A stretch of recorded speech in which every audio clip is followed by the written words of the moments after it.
안녕하세요. 백두산 금융연구소의 백두산입니다. 8월 12일 월요일 오후 3시 7분입니다. 오늘 뭐 특별한 이슈도 없고, 그리고 한국 증시도 이 정도쯤에서 특별한 급변 없이 그냥 이 정도쯤에서 마감을 할 것 같아서 그냥 평소보다 조금 빨리 녹화를 진행해 보겠습니다. 지난 금요일 미국 증시 상승 마감했죠. 분위기 나쁘지 않았습니다. 시장이 빅스도 많이 떨어지면서 안정되는 모습을 보여줬기 때문에 오늘 아시아 증시도 전반적으로 좀 분위기 좋습니다. 중국 증시 뭐 별 변화 없고, 한국 증시 상승 중이고, 일본 증시는 오늘 휴장이니까 패스하고요. 유럽 증시도 상승 출발 예정입니다. 단기적인 측면에서 반등, 아직 그러니까 이 폭락이 다 끝났다라고 할 수는 없으니까 반등이라 표현할게요. 이 반등이 조금 더 지속될 수 있는 겁니다. 어떤 기술적인 구체적인 조금 이제 이야기를 좀 드려보자면, 예를 들어서 대부분 다 똑같으니까 그냥 세계 증시 뭉뚱그려서 이야기를 드리는데, 이제 이렇게 올랐으니까 5일선이 올라올 거 아니에요. 그죠? 단기 바닥 만들었다는 이야기 드렸고, 단기 바닥 만들었고 5일선이 머리를 들고 올라오고 있으니까 단기적으로는 일단 더 오를 공간이 있는 겁니다. 다만 이제 뭐가 문제죠? 다만 이제 지난번 폭락의 영향이 남아있다고요. 어떤 측면에서 좀 구체적으로 살펴보자면은 아마 이런 식으로 대부분 21선들이 내려올 겁니다. 어떤 단기적인 추세선, 뭐 혹은 중기적인 추세선, 뭐 이렇게 뭐 표현할 수 있겠죠. 21선이면 뭐 단기나 중기 정도, 5일선은 분명히 단기고 21선이면 뭐 단기, 중기 정도로 이야기할 수 있겠죠. 얘가 급하게 내려오고 있단 말이에요. 대부분 다 기울기가 만만치가 않습니다. 그래서 이제 싸우는 과정 중인데, 하여튼 21선 부근 정도까지는 일단은 이 반등 혹은 뭐 상승을 조금 더 이어나갈 수 있긴 있습니다. 근데 이번 이 폭락의 영향, 이 21선이 워낙 좀 가파르게 내려오고 있기 때문에 어쨌든 이 한 번 더 출렁은 하지 않을까라는 생각이에요. 그러면서 이제 이런 걸 말씀을 드렸던 게, 빅스 지수가 스파이크, 빅스가 한번 확 튀고 나서 이 증시가 제대로 바닥을 잡는 데는 평균적으로 S&P 지수 기준으로 한 달에서 한 달 반 정도의 시간이 걸린다라는 겁니다. 물론 이제 여기서 어떤 부양책이나 뭐 좋은 호재가 등장하면 좀 더 빨리 반등할 수 있을 텐데, 아무튼 이 평균적으로는 이렇다라는 거예요. 일단은 평균을 따라간다라고 생각해야 되겠죠. 지금 당장 뭐 부양책 나오거나 할 건 없으니까 일단은, 그래서 21선이 지금 내려오고 있고 5일선은 올라가고 있고, 요 가운데서 힘을 겨루겠죠. 어쨌든 21선까지 여유가 있으니까 조금 더 올라갈 여유는 있다. 근데 뭐 일단 뭐 저의 짐작상은 이 뭐 코로나 때처럼 급격한 부양책을 쓰긴 어렵기 때문에 당장 얘를 한 번에 빡 뚫고 올라가는 그런 V자형 반등을 기대하기는 어렵다라는 말씀을 일단 좀 드려봤고요. 그렇기 때문에 얘가 한 번 더 내려오면서 어떤 바닥을 다시 한번 테스트하는 이런 쌍바닥 테스트 과정, 이 과정에서 약한 친구들은 저점이 좀 낮아질 수도 있고, 강한 친구들은 버티겠죠. 강한 친구들은 쌍바닥을 의미 있게 만들어낼 수 있겠죠. 이렇게 저점이 높아지면서 그런 과정을 통해서 어떤 바닥 만들기를 시도할 것 같다라고 말씀을 좀 드려봤습니다. 이게 이제 전반적으로 다 공통적으로 다 해당되는 상황인 겁니다. 이게 올라가는 5일선, 급격히 떨어지는 21선. 구체적으로 그림을 보면 이렇다라는 거예요. 이 구체적으로 여기 보시면 이 분홍색 선대, 이게 나스닥 일봉입니다. 21선이 급격하게 떨어지고 있고, 지난 폭락의 영향으로. 또 그리고 반면에 이제 최근 급반등을 하니까 5일선은 이 위쪽으로 올라가고 있거든요. 5일선이 올라가고 있어요. 근데 21선 급격하게 떨어지고 있으니까 이 지금 어쨌든 5일선 올라가고 있으니까 조금 더 올라갈 수 있다. 근데 어디까지? 아마도 21선이 쭉쭉쭉 급하게 내려와서 만나는 부근까지는 일단은 반등을 기대할 수 있지 않을까. 이게 이제 보편적으로 할 수 있는 생각입니다. 일단 이렇게 좀 말씀을 좀 드려봤고요. 좀 약간 좀 큰 관점에서 한번 좀 기술적 측면에서 좀 점검을 해보자면, 말씀드렸다시피 지금 중장기적인 상승 추세 중에 이제 처음으로 한번 빠진 거다라 말씀드렸죠. 그죠? 이게 또 중요한 의미를 갖습니다. 이게 원래 비리비리 하다가 또 빠진 게 아니고, 이제 강했던 상승장 중에 이제 거의 뭐 처음으로 의미 있게 빠진 거기 때문에 아직도 중장기적인 힘은 좀 짱짱하다라고 봐야 될 겁니다. 그래서 강한 친구들은 상승 추세에 뭐 흠집이 약간 나는 정도. 하지만 흠집이 조금 났다고 해서 어떤 추세에 뭐 그렇게 뭐 큰 문제는 없는 뭐 그런 정도로 생각하시면 되겠습니다.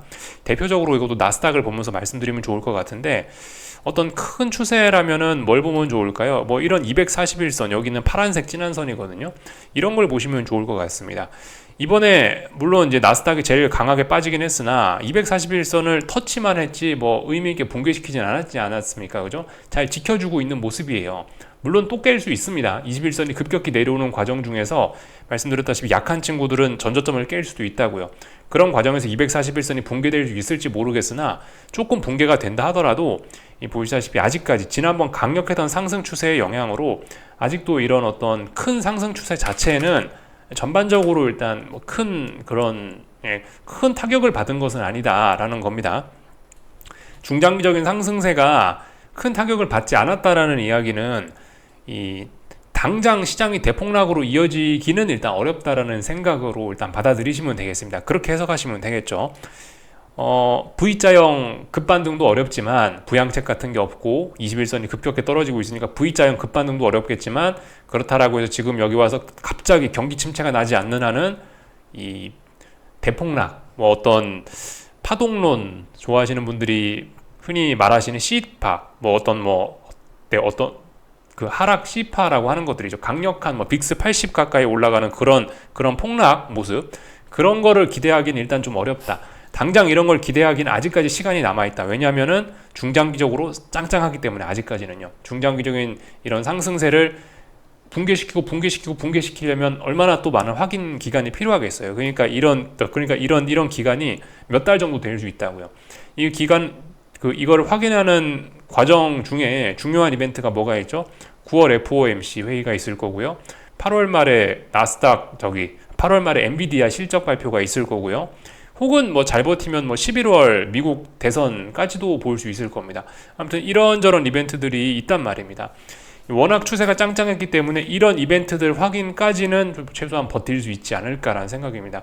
설마 대폭락을 하고 뭐 금융위기다라고 하더라도 좀 시간이 있다라는 겁니다. 그래서 저의 생각은 그래요. 당장 대폭락을 기대하기는 어렵다. 당장 V자형 반등을 기대하기도 어렵다. 지금은 그렇다면 어떤 제한적인 움직임을 보이는 몇 달간이 될 거다. 위로 올라가면, 그래서 제한적인 움직임이라면 위로 올라가면 주식 팔아야 되고 밑으로 떨어지면 다시 주식 사야 되고, 답답한 박스권 구간을 일단 머릿속에 기본 시나리오로 염두에 두고 대응하는 게 맞지 않을까라는 생각입니다.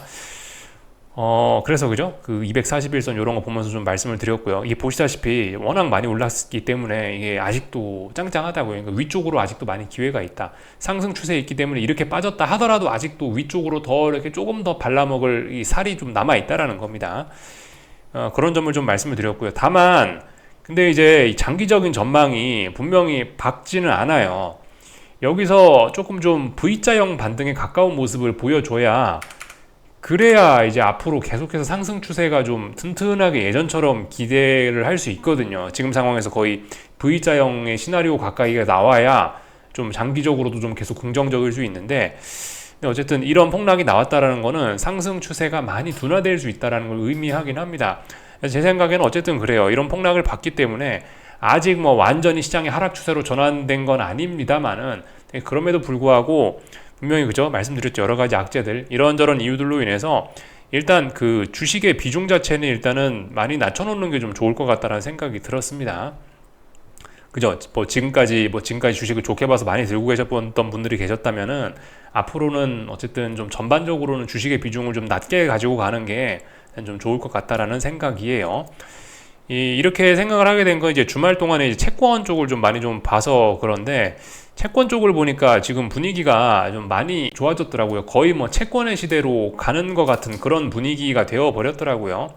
그래서 이제 주식 비중을 좀 많이 줄이는 게 맞지 않겠냐라는 걸 이제 그런 이야기를 드리기 위해서 채권 쪽을 좀 잠깐 보겠습니다. 이거는 10년 선물입니다. 미국 10년물 국채 선물이에요.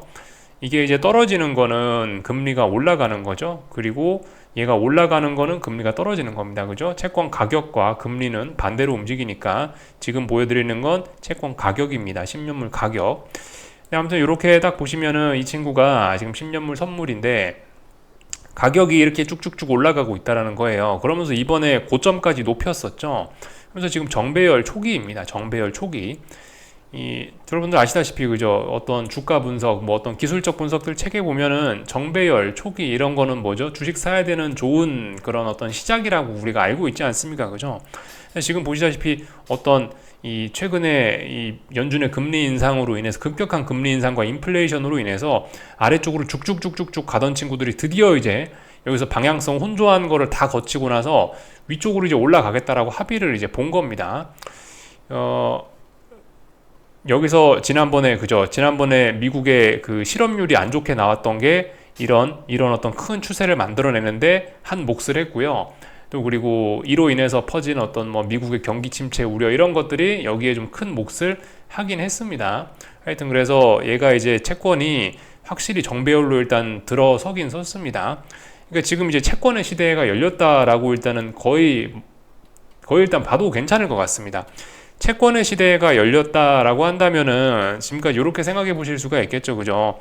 이 말씀드렸다시피 자산 배분의 측면에서 주식이란 자산이 있고 채권이란 자산이 있단 말이에요.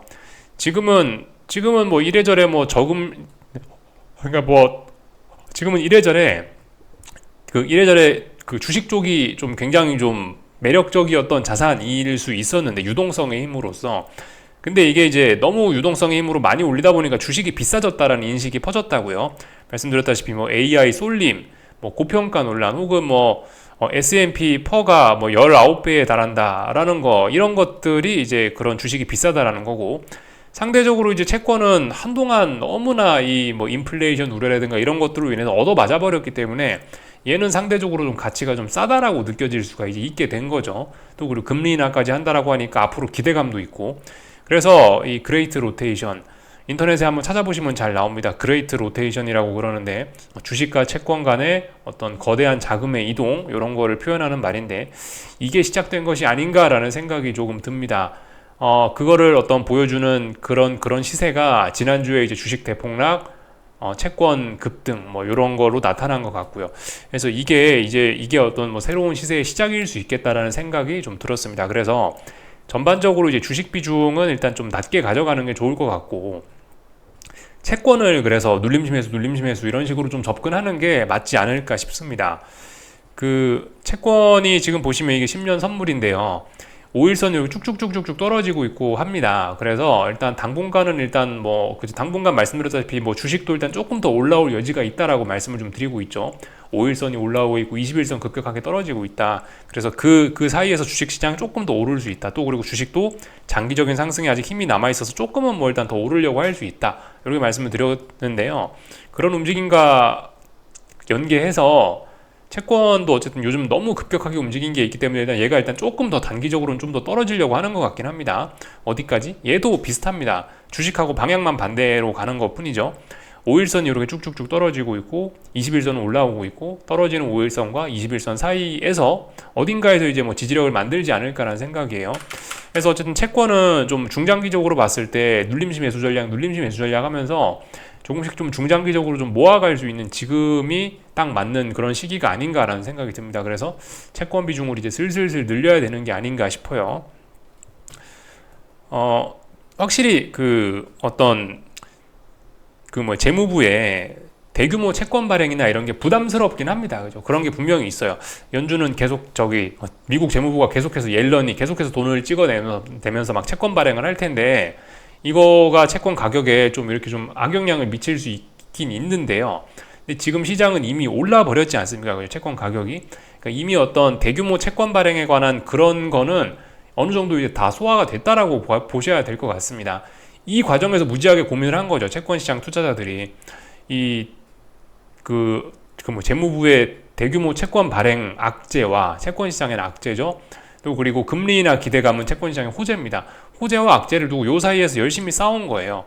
그러다가 이제 이번에 한번 확 치솟아 오른 거 아닙니까? 그죠? 이거는 뭐다? 이건 이제 채권 시장의 호재, 금리나 기대감, 경제가 안 좋다란 이런 인식들이 어떤 대규모 채권 발행이라는 악재를 완전히 잡아먹고 이 힘이 이제 그쪽으로 쏠렸다라는 걸 의미하는 그런 것 같습니다. 그렇기 때문에 채권 비중을 찔끔찔끔 늘려가는 게 맞는 것 같고 그래서 이제 채권의 시대가 이제 앞으로 슬슬 온다라고 한다면은 주식 시장은 근데 전반적으로 좀 비중을 좀 낮추는 게 맞겠죠. 그렇게 생각하시는 게 좀 좋을 것 같습니다. 그래서 일단은 뭐 주식시장 아직까지 조금 좀 여유가 있긴 있는데 앞으로 주식시장이 뭐 보시다시피 채권시장의 강세 어떤 채권시장의 뭐 자금 쏠림 이런 게 나타난다라고 한다면은 이 주식시장이 예전과 같은 이런 폭발적인 랠리를 좀 기대하기는 분명히 좀 어려워질 겁니다.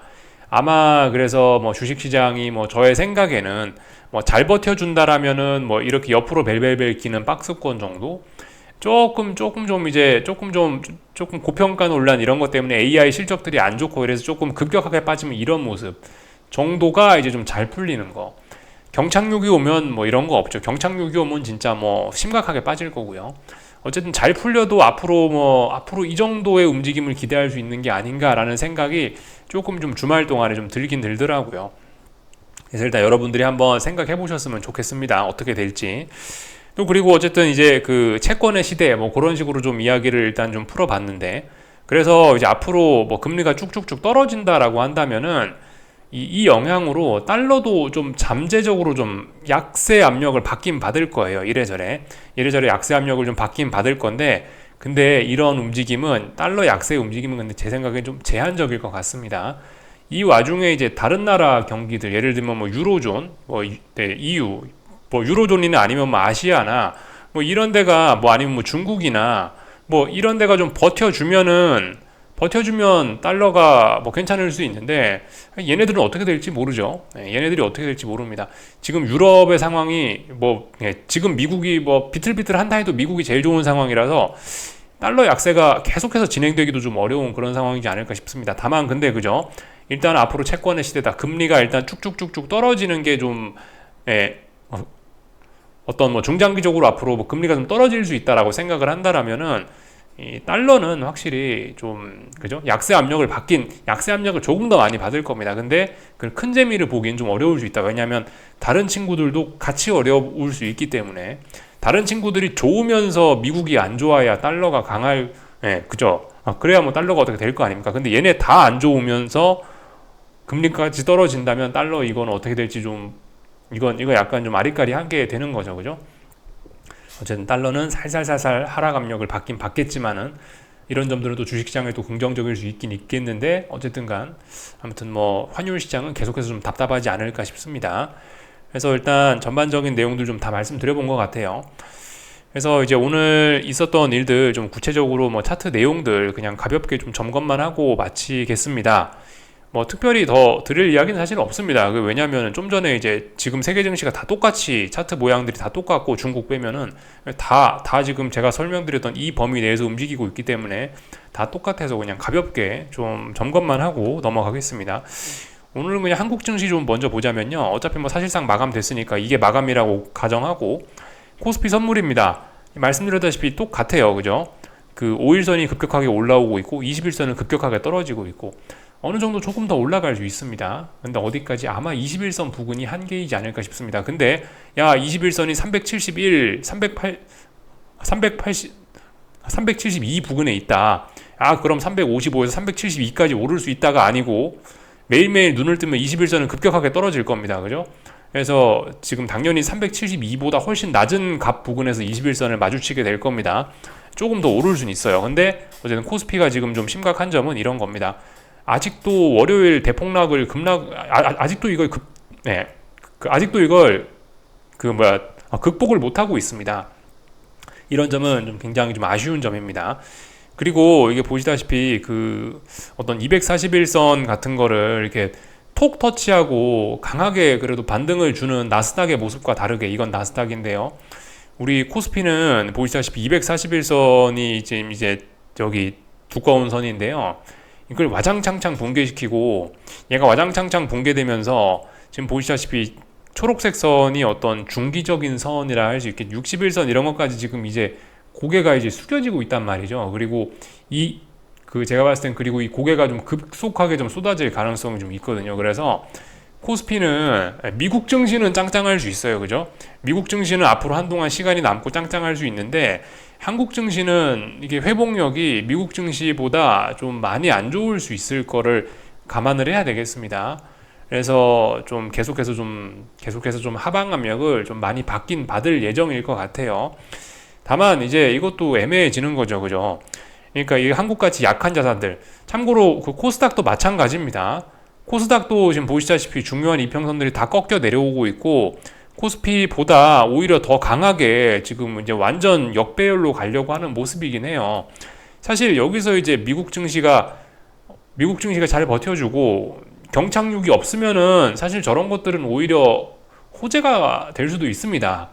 왜냐면은 지금 AI가 비싸다, 주식이 비싸다, 뭐 S&P 퍼가 19야 이런 식으로 해서 비싸다는 게 지금 문제가 되고 있는 건데, 저렇게 이미 다 박살이 나버린 한국 증시를 비롯한 저런 친구들은 사실 뭐 지금 역배열이라는 게 오히려 경착륙만 없고 잘 버틸 수만 있다면 저런 게 오히려 호재가 돼서 저평가 매력으로 부각될 수도 있는데, 그거는 이제 일단 시간이 좀 가봐야 아는 거죠, 그죠? 예, 일단 그래서 지금 한국 증시는 일단 장기적인 추세는 좀 안 좋아지긴 했는데, 이 어떤 말씀드렸다시피 미국 증시가 당분간 시간이 좀 있긴 있다고요. 당분간 조금 좀 올라올 수 있다고요. 그래서 이런 그 어떤 뭐 당분간 뭐 혹은 뭐 길게는 11월 이 정도까지는 어쨌든 한국 증시는 뭐 저평가 그런 매력이 조금 있을 수도 있습니다. 단기적으로는요. 근데 그 단기적인 구간 안에서 어떤 시장이 내준 숙제, 뭐 경착륙이냐 연착륙이냐 이런 숙제를 제대로 해내지 못하면은 이거 어마어마하게 얻어맞을 수 있겠죠. 그죠? 그런 점들을 좀 감안을 하셔야 되겠습니다. 그러니까 지금 미국 경제가 어떻게 될지 모르기 때문에 이런 것들이 좀 문제가 될 수 있는 겁니다. 미국 경제 경착륙만 없다 그러면은 한국 증시는 저평가 매력이 생길 수도 있어요. 하도 얻어맞아 갖고 세상에 역배열이 되려고 그러잖아요. 코스닥은요. 그렇긴 한데 근데 여기서 경착륙이 오면은 역배열이 더 많이 빠질 수도 있다는 거를 우린 감안을 하고 좀 생각을 해야 되겠습니다. 하여튼 오늘 내용 그겁니다. 급격히 올라오는 5일선 그리고 급격히 떨어지는 21선 사이에서 어느 정도 조금 더 반등을 할 수 있다라는 거죠. 그래서 이것도 똑같죠, 그죠? 이 분봉 지금 이제 코스피 30분봉을 저와 보고 계신 건데, 이 말씀드렸다시피 단기 바닥이 미국 증시가 어느 정도 나왔기 때문에 단기 바닥 나온 그 순간부터 이제 눌림심에서 할 수 있는데, 근데 문제는 이제 이 위쪽에 있는 21선이라든가 이런 것들이 이제 급격하게 이제 떨어지고 있는 상황이기 때문에 이런 선들에 좀 주의를 하시면서, 만약에 그래서 이제 어느 정도 올라왔다 치면은 다시 한번 또 아래쪽으로 또 내팽겨 쳐질 수 있다라는 생각을 하긴 해야 되겠죠. 어쨌든 근데 한 번 더 여기서 내팽겨 쳐진다 하더라도 이쪽에 있는 지지선들의 영향으로 아마 근데 뭐 당장 그냥 경착륙, 당장 대폭락 이런 걸 일단 기대하기는 조금 어려울 것 같습니다. 빅스가 65까지 갔었다라는 건 어쨌든 어느 정도 좀 많이 빠졌다라는 걸 의미하기 때문에 이번에 한 번 더 어쨌든 쿵 하는 거를 우리는 머릿속에 좀 염두는 해놔야 된다 이겁니다. 그래서 일단 뭐 코스피 말씀드렸고요. 코스닥도 비슷해요. 코스닥도 지금 드린 이야기나 그렇게 큰 차이가 없습니다.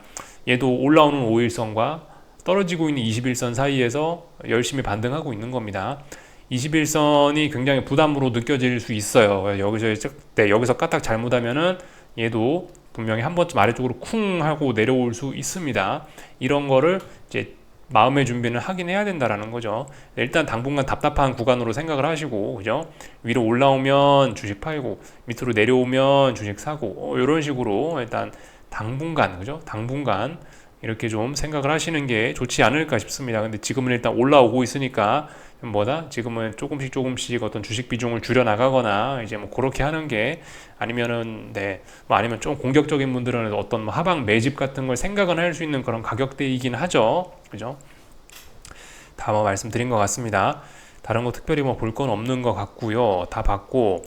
그래서 뭐 변동성 지수 이런 것들이 뭐 많이 안정이 되고 있는 건 맞는데요. 하여튼 얘도 그래요. 얘도 아마 21선 부근까지 뭐 어쨌든 얘도 완전히 한 번에 죽는다고 보긴 좀 어려울 것 같습니다. 한 번도 어쨌든 꿈틀할 수 있다는 걸 일단 생각은 좀 해봐야 될 것 같아요.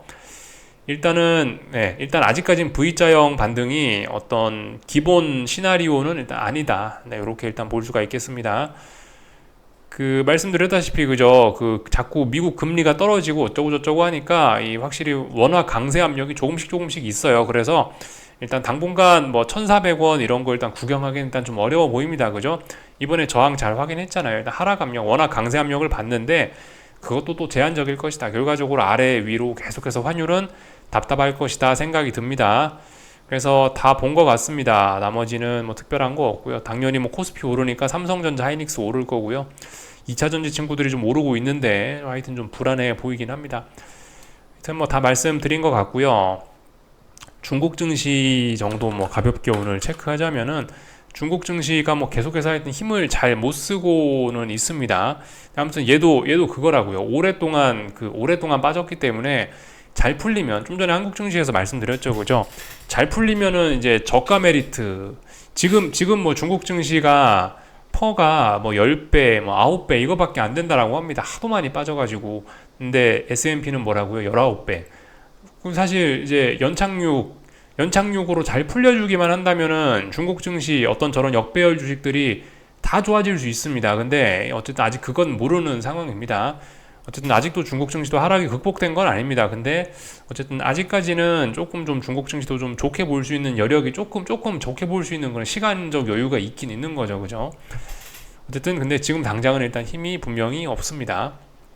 근데 중국 증시도 뭐 대략적으로 좀 비슷비슷한 것 같아요. 지금 이런 거는 홍콩 증시인데 홍콩 이런 거를 보셔도 올라오는 5일선과 떨어지는 21선 사이에서 조금씩 이렇게 반등을 시도하고 있는 그런 모습인 거예요. 그래서 아직 뭐 의미 있는 바닥들은 다들 공통적으로 확인이 되지 않았다 이겁니다. 그래서 뭐 전반적인 내용들 뭐 다 본 것 같고요. 나머지는 특별한 거 없었죠 오늘. 그래서 이 정도로 좀 말씀을 좀 드리고 오늘 미국 증시 또 갔죠. 이것도 올라오고 있는 5일선과 떨어지고 있는 21선 사이에서 조금 더 반등할 수 있다. 다만 이런 친구들 이 지난번 폭락의 영향으로 21선이 지난번 폭락의 영향을 강하게 받기 때문에 어쨌든 올라오면 다시 한번 이 아래쪽으로 한 번 더 쿵 할 수 있다라는 걸 좀 생각을 해보셔야 되는데 다만 이렇게 빠졌음에도 불구하고 얘가 대장으로 빠졌음에도 불구하고 나스닥이 그럼에도 불구하고 너무 건전하다, 너무 튼튼하다 이겁니다. 아직 큰 추세 자체가 막 그렇게 죽었다라고 보긴 좀 어렵기 때문에 아직까지는 어쨌든 좀 짱짱하다 이겁니다. 특히 S&P 같은 걸 한번 보시면은 굉장해요.